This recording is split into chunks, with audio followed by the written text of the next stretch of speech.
তিথি, এরকম একটা সাংঘাতিক কাণ্ড তুই কি ঘটিয়েছিস?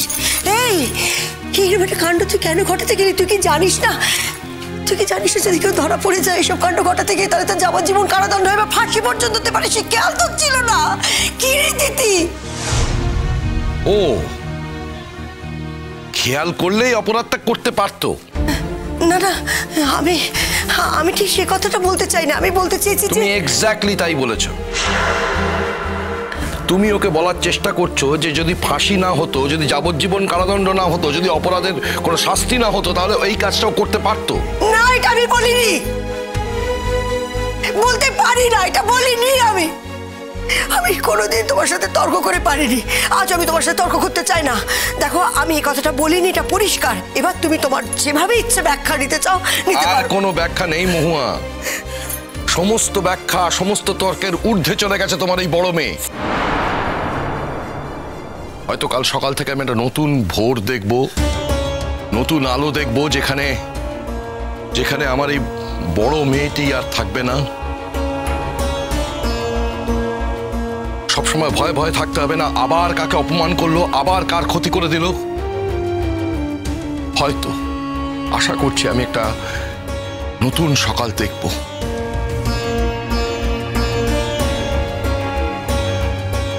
আর এই সব কিছুর থেকে আমি মুক্ত হয়ে যাব মহুয়া, সব কিছুর থেকে। তিথি, ও তিথি, তিথি, তিথি, তুই তো ভালো ছিলি রে, কোনো তো অসুবিধা তো ছিল না, সব তো ঠিক হয়ে গেছিল। তো সুন্দরভাবে বিয়ে হলো, সুন্দর সংসার করছিলি, তুই ভালো ছিল। কি দরকার ছিল? আচ্ছা হ্যাঁ, কি দরকার ছিল বল দেখি মেঘলার সাথে লাগতে যাবার? কোনো তো দরকার ছিল না। কোনো দরকার ছিল কি? আমি যা করেছি বেশ করেছি মা, বেশ করেছি বললাম তো। হ্যাঁ, কেন করেছি জানো? কেন করেছি? কারণ তোমার ছোট মেয়ে আমাকে নিঃস্ব করে দিয়েছে, সবকিছু কেড়ে নিয়েছে আমার কাছ থেকে। আর আমি যদি সুযোগ পাই আমি এই কাজটা আবার করব। হ্যাঁ, আমি আবার করব এই কাজটা। আমাকে ধ্বংস করে দিয়েছে ও, আমার সংসার, আমার সুখ শান্তি, এমনকি আমার ভাবিকে কেড়ে নিয়েছে ও আমার কাছ থেকে, কেড়ে নিয়েছে আমার ভাবিকে।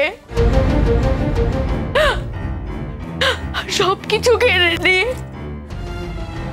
ও সুখের প্রাসাদে বসে আছে, আর আমাকে ঠেলে দিয়েছে রাস্তায় ধুলোতে।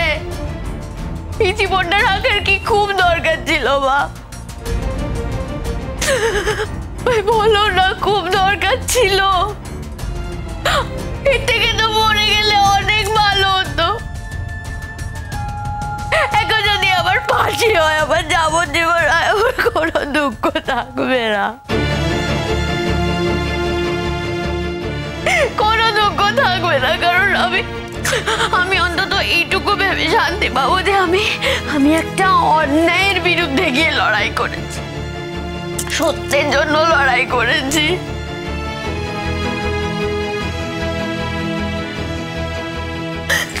মেঘলাকে তোমরা কেউ চিনতে পারোনি মা, কেউ চিনতে পারোনি তোমরা মেঘলাকে। মেঘলাকে শুধুমাত্র আমি একা চিনতে পেরেছি, একা। যে মেয়েটা নিজের দিদির সমস্ত সুখ কেড়ে নিয়ে নিজে একা সুখে থাকতে পারে, সেই মেয়েটা তোমাদের কাছে ভালো মেয়ে হতে পারে, আমার কাছে ভালো বোন হতে পারে না, কোনোদিনও হতে পারে না। আমি ওকে ধ্বংস করে দেওয়ার চেষ্টা করেছি, আমি ওকে শেষ করে দেওয়ার চেষ্টা করেছি। কেন জানো? কারণ নিজের প্রাপ্যটা ফিরে পাওয়ার জন্য। আমি ফিরে পেতে গেছি নিজের সবটা। তাই লড়াইয়ে তো হার জিত থাকে লড়াইয়ে হার জিত। ও জিতে গেছে। আর ও কেন জিতে গেছে জানো? কারণ ওর পাশে সবাই ছিল, এই পৃথিবীর সবাই শুধু মেঘলার পাশে ছিল। ওর পরিবারের সবাই ছিল, ওর স্বামী ছিল, এমনকি আমার ভাবি ওর পাশে ছিল। আমার পাশে তো কেউ ছিল না। আমার লড়াইটা আমাকে একা লড়তে হয়েছে, নিজের দুঃখ কষ্টের সাথে আমায় একা মোকাবিলা করতে হয়েছে। কেউ ছিল না আমার পাশে। এরপরে যদি আমার ফাঁসি হয়, আমার যাবজ্জীবন হয় না, সত্যি আমার কোনো আক্ষেপ থাকবে না। আমি হাসি মুখে ফাঁসির দড়িটা না গলায় পরে নেব। প্রত্যেকটা মানুষেরই তো অধিকার আছে নিজের সম্পদটাকে রক্ষা করার। আমিও ঠিক সেটাই করার চেষ্টা করেছি। আমি তো কোনো অন্যায় করিনি, অন্যায় করেছে মেঘলা। অনুরাগ আমাকে ঠকিয়েছে, তার দায়িত্ব আমার নয়। মেঘলা আমাকে নিঃস্ব করে দিয়েছে, সেটার দায়িত্ব আমার নয়। পিকলু আমাকে ইন্টেনশনালি বিয়ে করেছিল যাতে ওর ভাই কিভাবে নিখোঁজ হয়েছে সেটা যাতে জানতে পারে, সেটার দায় আমার হতে পারে না। আর আমার ভাবি আমাকে ছেড়ে একটা কুড়িয়ে পাওয়া মেয়েকে ভালোবেসেছে, কাছে টেনে নিয়েছে, সেটার দায়ও আমার হতে পারে না। আমি তোমাকে আজকে বলে দিচ্ছি ভাবি, আমার জেল হবে কিন্তু আমার ফাঁসি হবে না, আমার যাবজ্জীবন হবে না। একদিন না একদিন আমি বেরিয়ে আসবই। আর যেদিন বেরিয়ে আসবো আমি সেদিন থেকে আবার চেষ্টা করব মেঘলাকে শেষ করে দেওয়ার। মেঘলাকে কিন্তু আমি কোনোভাবেই সুখে থাকতে দেব না। ওর সাথে আমার লড়াইটা চিরকাল চলবে। আর একটা কথা, চিরকাল তো তোমরা বেঁচে থাকবে না, বেঁচে থাকবো আমি আর মেঘলা। আর বাকি রইল ওদের পরিবারের কথা, ওর স্বামীর কথা। ওরা যে কোনো না কোনো সময় অসতর্ক হবে না তার তো কোনো গ্যারান্টি নেই না। আর যেই সময় অসতর্ক হবে ঠিক সেই সময় আমি ওকে শেষ করে দেব। আমি সব সময় সতর্ক থাকবো ভাবি, যাতে আমাদের যুদ্ধটা আমি শেষ করতে পারি, চিরকালের মতো মেঘলাকে নিকেশ করে দিতে পারি। আর আমি সেটা করবই ভাবি, I promise you, I swear.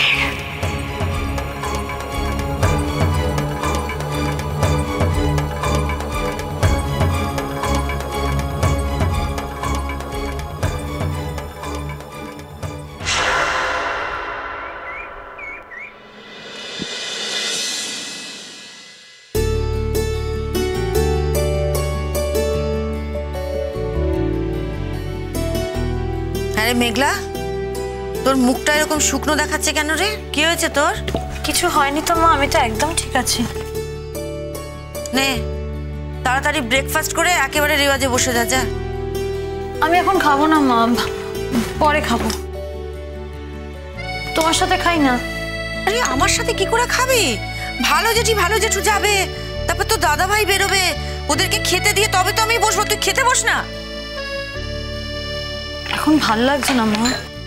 না, আশ্চর্য মেয়ে, ভীষণ জেদি। ও যেটা মনে করবে সেটাই করবে। Good morning. হাই দাদা। এই মেঘলার মুখটা কদিন ধরে ভীষণ শুকনো দেখছি, আজকে আমার কিন্তু খুব চোখে পড়ছে বাবা। আমি জিজ্ঞেস করলাম, বলছে কিছু হয়নি। তুই জানিস কিছু হয়েছে? না মা, আমি সত্যিই কিছু জানি না। মেঘলা, কি হয়েছে? তুমি অসুস্থ ফিল করছো? না না, আমার কিচ্ছু হয়নি। ওকে ভালো করে খেতে দাও বৌমা, ওর উপর দিয়ে যা টেনশন গেছে। আর কিসের টেনশন? আর তো কোনো টেনশন নেই। এখন ভালো করে সংসারটা কর, আনন্দ করে থাক, ভালো করে খাওয়া দাওয়া কর, আনন্দ করে গান কর, তাতানের সঙ্গে ভালো করে ঘুরে টুরে বেড়ায়, দিক ওদিক যা বেড়াতে।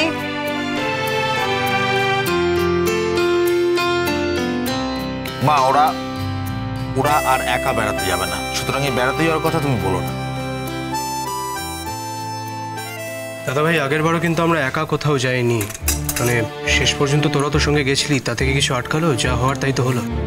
এখন আর কিছু হবে না, কারণ যে দুর্ঘটনাগুলো ঘটাতো সে তো আর নেই, আর কোনোদিনও ফিরে আসবে না। তার হয়তো যাবজ্জীবন হবে বা ফাঁসি হবে। পিকলুদা। কেন মেঘলা, আমি কি কিছু ভুল বললাম?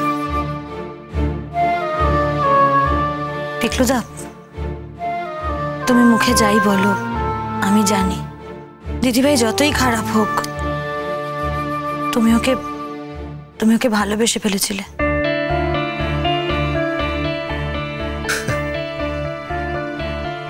কি যে বলো মেঘলা, ওরম একটা মেয়েকে কি কখনো ভালোবাসা যায়? দেখ পিকলুদা,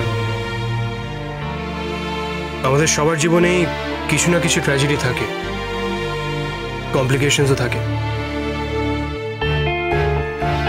তোর জীবনের একমাত্র ট্র্যাজেডি যে তুই অদ্রিজার মতো একটা মেয়েকে ভালোবেসে ফেলেছিলি।